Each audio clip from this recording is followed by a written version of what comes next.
compartir con ustedes una breve introducción del capítulo 3 del programa Mentoreo de Impacto.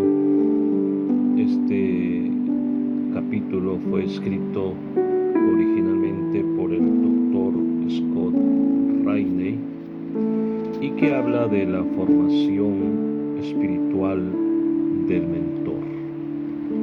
Es importante comprender todos estos puntos si es que deseamos iniciar este ministerio de manera eficaz en la iglesia. El doctor inicia diciendo lo siguiente: uno de mis amigos dijo, si alguna vez quieres saber qué hay en el balde, dale una patada. Estaba compartiendo una verdad conmigo. Si quieres saber qué hay en el corazón de las personas, obsérvalas cuando les pase algo malo. Recuerdo una vez en el campo misionero, cuando el pastor más exitoso estaba pasando en una situación en la que se dio cuenta de que su opinión estaba en conflicto con la opinión de la Junta de Oficiales, de la Junta Consultora Distrital. Este pastor no se estaba saliendo con la suya y comenzó a mostrar actitudes y comportamientos que no eran cristianos. El problema, su tutoría fue incompleta. Había sido capacitado en liderazgo para dirigir una iglesia de manera efectiva, pero no había sido completamente discipulado como un líder cristiano. A menudo suceden cosas así dentro de nuestro cuerpo ministerial y eso nos preocupa y nos entristece. En el ministerio de la iglesia, a menudo hablamos de la necesidad de desarrollar el liderazgo. La iglesia ha reconocido la importancia o lo importante que es desarrollar líderes para que la influencia de la iglesia aumente. La capacitación en liderazgo puede ayudar a los pastores a aprender cómo preparar un sermón, cómo dirigir una reunión de la junta de la iglesia y cómo desarrollar un servicio de adoración que alcance a los perdidos. Todas estas tareas son de gran valor, pero en sí mismas no son suficientes. En lugar de hablar del desarrollo del liderazgo, prefiero hablar del discipular a los líderes. Discipulado de líderes incluye la capacitación para hacer las tareas de liderazgos dentro de la iglesia, pero también se enfoca en el desarrollo espiritual del discípulo de Jesús. Juntos, estos forman una imagen sólida del proceso de mentoreo. La meta de cada pastor es levantar líderes dentro de su congregación local que estén capacitados en actividades ministeriales, pero que también se vean actuando como Jesús. El objetivo es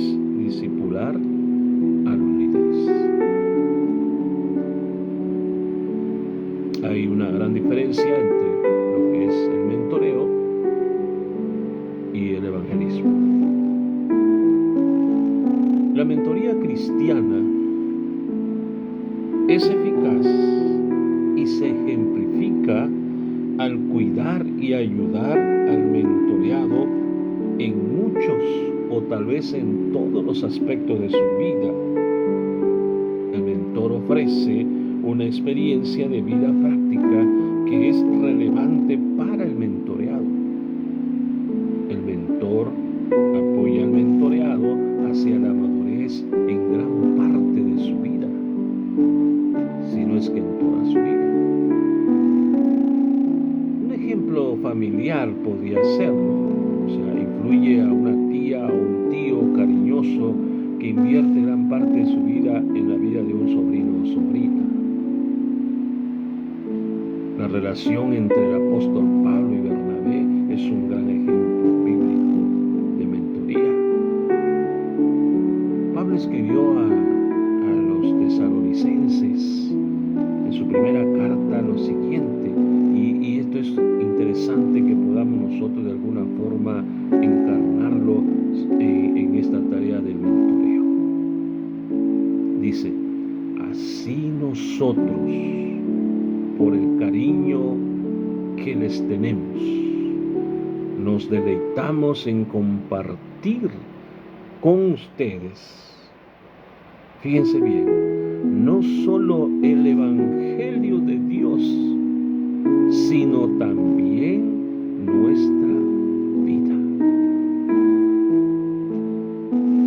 Si un pastor va a embarcarse en la tarea de la mentoría cristiana, es importante comenzar con la vida espiritual.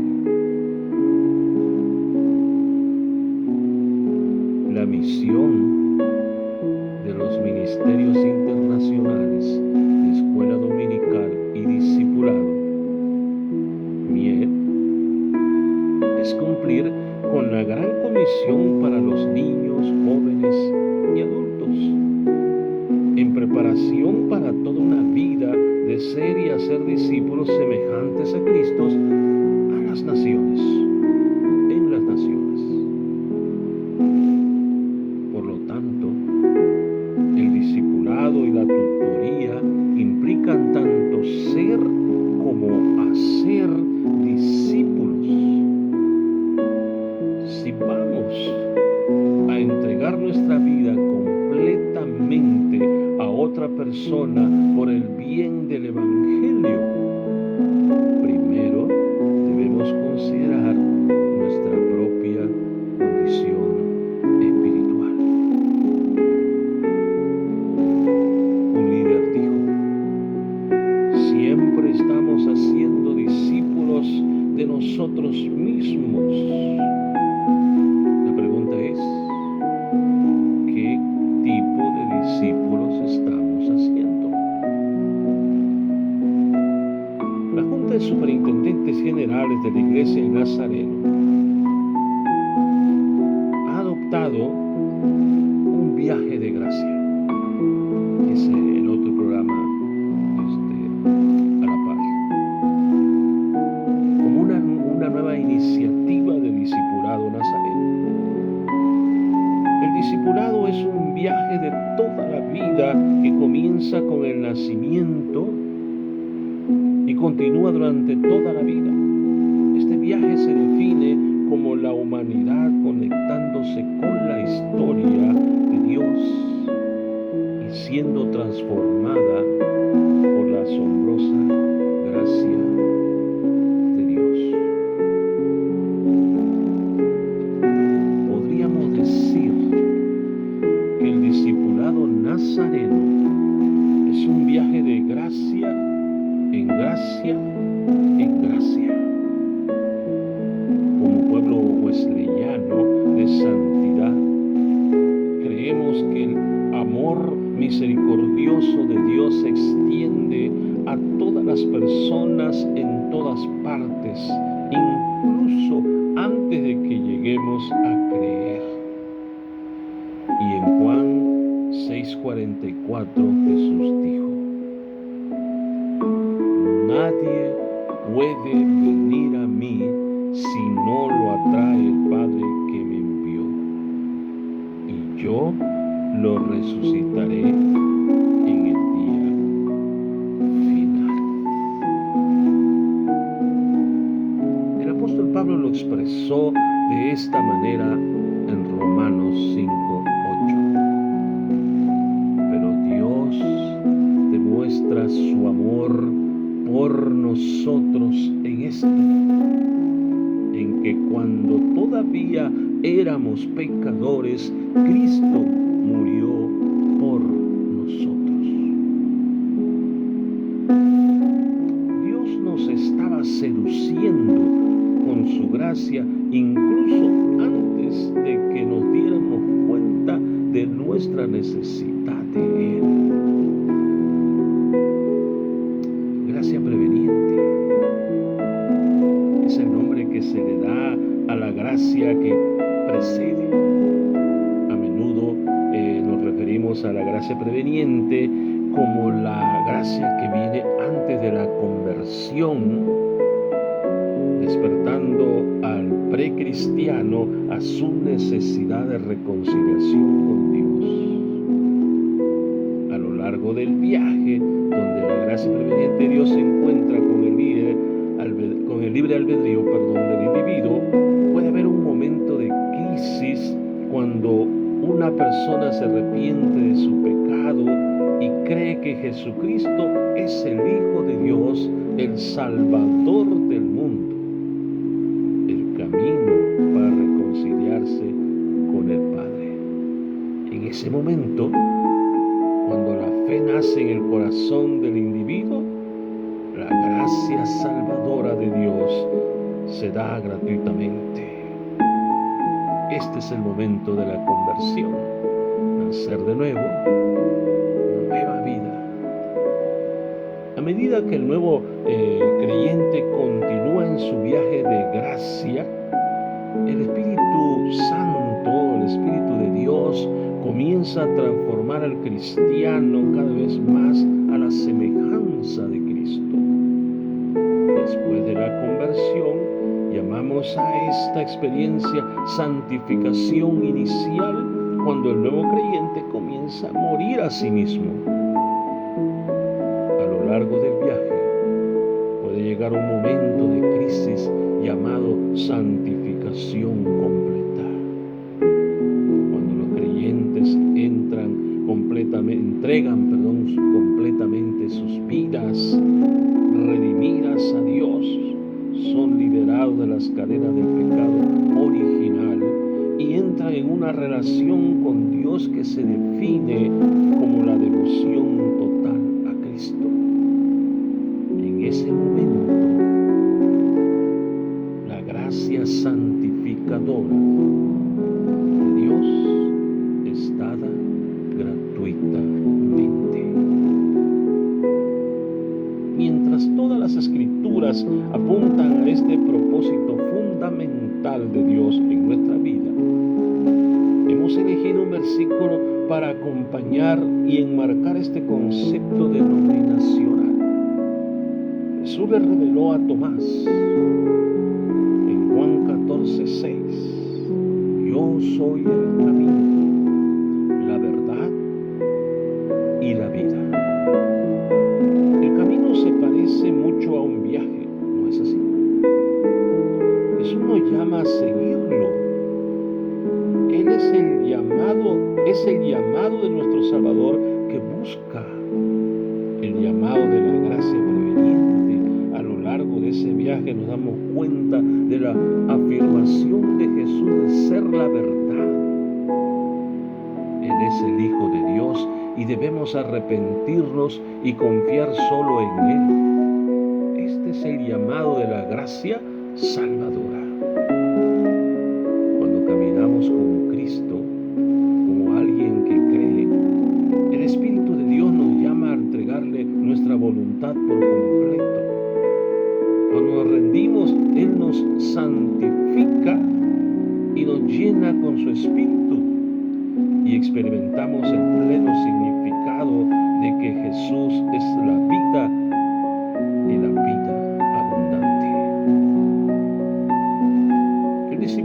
es un viaje de gracia. Desde la gracia preveniente hasta la gracia salvadora, pasando por la gracia santificadora. El viaje de la gracia es un proceso con varias crisis a lo largo del viaje mismo. El mentor y el mentoreado están ambos en el mismo viaje, siguiendo al mismo Señor. Escuchen bien, para que los mentores eduquen eficazmente a otros para que lideren la gracia que los respalda, los mentores deben entregarse completamente a la obra de Dios en sus vidas y vivir en el poder del Espíritu Santo. Por lo tanto, para ser un hacedor de discípulos eficaz, primero debe ser un discípulo semejante a Cristo. El proceso de mentoreo eficaz tiene sus raíces en una relación activa y apasionada con Cristo en la propia vida del mentor. El hacer de la mentoría surge de ser un discípulo de Cristo en crecimiento. Cristo vivió de acuerdo con este principio en su propia vida. Sus acciones siempre fluyeron de su carácter. Un ejemplo de este principio de la propia vida de Cristo se encuentra en Mateo 14:14. Cuando Jesús desembarcó y vio a toda la gente, tuvo compasión de ellos y sanó a los que estaban enfermos. Cristo fue compasivo en su corazón. De su compasión fluyó su toque sanador. Los 10 mandamientos respaldan aún más esta idea en el sentido de que la responsabilidad principal del creyente, como se muestra en los primeros 4 mandamientos, es amar a Dios. Los últimos 6 mandamientos instruyen al creyente en su amor por las personas. El doctor Sandy Andre, un mentor piadoso de muchos líderes a lo largo de los años, sostuvo lo siguiente: la eficacia del ministerio personal de cualquier persona fluye de su tiempo a solas con Dios. Las personas que deseen liderar deben primero comprender este viaje de gracia por sí mismas. Solo en el proceso de hacer el viaje puede un pastor, líder o mentor comenzar a discipular a otros. Un mentor debe permitir que Dios lo acepte cada día más, que Dios lo acerque cada día más y más a Él, de gracia en gracia en gracia. Para finalizar, nada más quiero remarcar 4 áreas claves de aprendizaje que son elementos vitales en la vida, en el viaje de un mentor espiritualmente